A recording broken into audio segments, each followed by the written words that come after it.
ప్రియమైన సహోదరి సహోదరులారా, ముందుగా మీ అందరికీ క్రీస్తు జయంతి శుభాకాంక్షలు తెలుపుచున్నాను.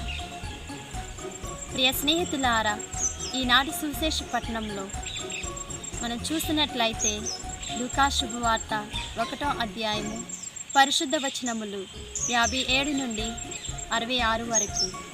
ఇక్కడ ముఖ్యంగా మనం ధ్యానించవలసిన అంశం ఏమిటంటే యోహాను జననం మరియు దేవుని యొక్క అద్భుత కార్యం.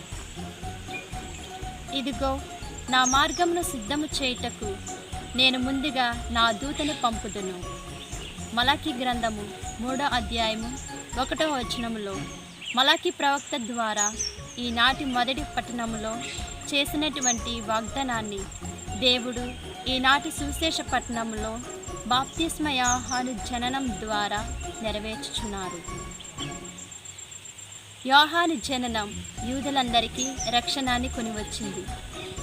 యోహాను జననం ద్వారా దేవుడు వృద్ధ దంపతులపై చూపిన కనికరం వారికి బిడ్డను ప్రసాదించడమే. యోహాను అనే పేరుకు దేవుని కృప అని అర్థం.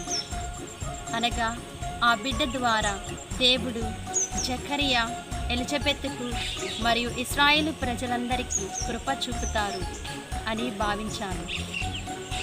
దేవుని అనుగ్రహాన్ని కళ్ళారా చూసిన వారందరూ ఆ దంపతులతో కలిసి దేవుని స్తుతించి గణపరిచిరి, వందనములు తెలిపిరి.